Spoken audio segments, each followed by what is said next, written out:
Il y a quelques jours, la nuit de samedi à dimanche, Elon Musk donnait une conférence via Twitter au cours de laquelle on apprenait plusieurs détails intéressants sur le vol inaugural du Starship, les soucis rencontrés, les futurs prototypes, le Starship lunaire, le pas de tir et le retour en vol du véhicule. À cette occasion, je vous propose de revenir sur cette conférence, l'essentiel de ce qu'il faut en retenir et de se pencher encore une fois sur ce vol et les dernières informations disponibles. Mais avant ça, je tenais à vous inviter à vous abonner, ainsi qu'à liker, commenter et partager cet épisode. Sur ce, bienvenue à vous pour une dose d'espace.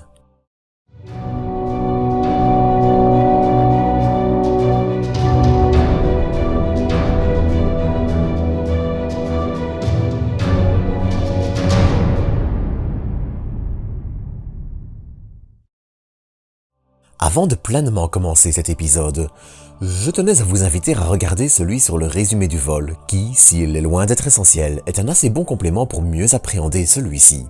Le lien sera en fiche en description. Allez, sans plus attendre, on passe à l'épisode. L'un des sujets dont on parle le plus en parlant du vol inaugural du duo Starship Super Heavy, c'est le pas de tir. Celui-ci a en effet subi de lourds dommages lors du décollage du Starship, laissant un cratère à la place du sol et projetant des débris un peu dans toutes les directions. Et d'après Elon Musk, c'est assez facilement explicable. Déjà, il s'est écoulé 5 secondes entre l'allumage des moteurs et le décollage du Starship. Et 5 secondes, quand on parle du véhicule le plus puissant du monde, c'est très long. De plus, certains moteurs ne fonctionnant pas, on va y revenir, celui-ci s'est élevé aussi bien plus lentement que ce qui était prévu, ce qui n'a pas aidé à améliorer les choses. Ainsi, il serait possible que le sable sous le pas de tir ait été compressé par les dalles de béton, provoquant un affaissement du sol puis une destruction du dit béton. Dans la foulée, les débris auraient aussi formé une tornade de béton sous le pas de tir, mais, et contrairement à ce que tout le monde pensait, SpaceX n'a actuellement aucune donnée indiquant que les moteurs ont été impactés d'une quelconque façon ou que des dégâts au véhicule seraient dus à ces débris. Néanmoins, les analyses sont encore en cours et il est encore trop tôt pour trancher définitivement. Mais le vol ne fut pas pour autant rose non plus. Déjà, au décollage, ce sont 3 moteurs dont la poussée n'est pas jugée satisfaisante et qui sont automatiquement coupés. Or, ça a provoqué un mouvement horizontal du véhicule lors du décollage et c'était aussi la limite de moteur hors service avec laquelle Super Heavy pouvait décoller. 27 secondes après le décollage, les choses empirent encore. Les communications sont temporairement perdues avec le véhicule et une explosion se produit, détruisant au passage les protections thermiques de 4 moteurs. Alors, pour faire simple, la protection thermique, c'est le cône que vous voyez juste au-dessus de la tuyère qui est la base du moteur. Ce cône permet notamment de protéger les parties les plus sensibles du moteur de la chaleur excessive, qu'émettent les moteurs en brûlant et expulsant leur carburant. Tout se passera bien jusqu'à T+62 avec des moteurs fonctionnant plutôt bien dans l'ensemble, mais 23 secondes plus tard, le contrôle de la poussée des moteurs sera perdu. Or, c'est un point essentiel pour permettre au véhicule de contrôler au mieux son accélération et arriver ainsi à la bonne altitude et à la bonne vitesse. Lorsqu'un lanceur atteint une certaine altitude et une certaine vitesse, passage que l'on nomme Max Q, il est commun de diminuer légèrement la poussée des moteurs. C'est à ce moment que le véhicule est encore le plus rapide dans les couches les plus denses de l'atmosphère et, avant de continuer à accélérer, réduire la poussée permet d'éviter de pousser à travers une atmosphère trop épaisse et de perdre du carburant tout en réduisant les forces que la structure du lanceur doit encaisser. Ensuite, une fois cet événement passé, la poussée doit réaugmenter pour permettre au véhicule de monter suffisamment haut et suffisamment vite. Ce que Super Heavy ne fut hélas pas capable de faire. Pire encore, on apprenait aussi que le système d'autodestruction, qui doit s'activer lorsqu'un véhicule est perdu pour éviter qu'il ne retombe en une grande explosion, s'activa avec près de 40 secondes de décalage.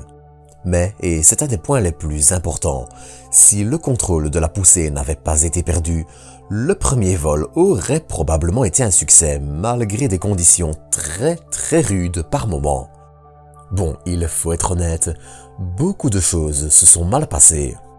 Entre des instabilités de combustion, des explosions et autres pertes de moteur, les moteurs Raptor, qui sont 33 sur le premier étage, semblent définitivement avoir quelques problèmes de fiabilité.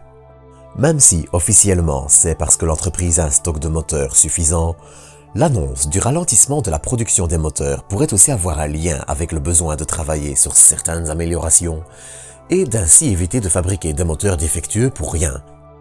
D'ailleurs, en parlant d'amélioration, le prototype suivant, le Booster 9, devrait aussi en apporter plusieurs, notamment d'un point de vue de l'électronique.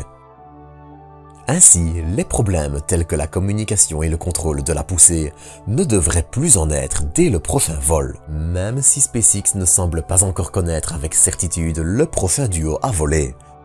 En tout cas, il est quasiment certain que ce vol se fera sans charge utile et que les satellites Starlink V2 devront donc encore un peu attendre, et reprendra aussi un profil de vol identique. Atterrissage en mer de Super Heavy au large du Texas et au large d'Hawaï pour le Starship après un vol d'environ 1h30. Du côté du pas de tir, il est désormais confirmé que certains réservoirs de la ferme de carburant seront, sans surprise, inutilisables. Néanmoins, SpaceX avait déjà aussi des plans dans ce sens et devrait passer d'une ferme de carburant avec des réservoirs verticaux à horizontaux. Dans tous les cas, ce remplacement ne sera pas non plus une difficulté majeure. Pour rappel, SpaceX utilise basiquement des réservoirs de Starship adaptés et modifiés pour stocker le carburant avant de le charger dans le lanceur. Ainsi, leur conception et fabrication fut plus que facile et n'est pas un point problématique. Le pas de tir, lui, ne devrait pas trop changer non plus, à part l'installation d'une plaque d'acier refroidi par eau pour éviter que de telles projections de débris ne se reproduisent. L'un dans l'autre, Elon Musk semble ainsi confiant quant à un retour en vol d'ici quelques mois et un vol orbital réussi dans les 12 mois. Mais tout ceci dépendra encore aussi de l'impact environnemental et de la réaction de la FAA qui ne devrait pas non plus trop se faire attendre. En tout cas, l'un dans l'autre, ce premier vol du lanceur le plus puissant jamais construit ne passa pas non plus très loin de la réussite, malgré une foule de problèmes, et a aussi montré la résilience structurelle du Starship qui, lors de ses loopings, a encaissé des conditions dépassant largement ce qui était prévu. Et ça, c'est assez encourageant pour la suite. D'ailleurs, en parlant de suite, Elon Musk s'est aussi dit assez confiant pour que le Starship lunaire soit prêt pour Artemis 3. Pour rappel, le retour sur la Lune, qui devrait s'effectuer à l'aide d'un Starship comme atterrisseur, est actuellement prévu pour 2025. Et quand on sait que le programme Starship coûtera près de 2 milliards cette année, on comprend qu'un tel contrat à 2,9 milliards de dollars soit aussi une priorité pour l'entreprise. C'est idiot, mais le chiffre de 2 milliards annoncé trahit ainsi probablement que le programme Starship aura, au final, duré presque aussi longtemps et coûté aussi cher que le SLS, même si les deux lanceurs sont très difficilement comparables. En résumé, et même si l'optimisme d'Elon Musk est parfois un peu débordant, il n'y a pas eu que du mauvais à retenir de ce vol, même si, clairement, l'entreprise a eu des torts. Si l'impact environnemental, qu'Elon Musk ne semble pas juger trop désastreux pour les retombées de poussière, est encore à évaluer et garder en tête, on ne peut également pas trop se plaindre des dernières nouvelles du programme, en attendant la suite. Car de toute façon, la situation devra être évaluée par des autorités compétentes, et SpaceX ne sera pas la seule à décider non plus. Mais ça, on en reparlera encore bientôt. D'ici là, prenez soin de vous, prenez soin des autres, et à très bientôt pour de nouvelles doses d'espace.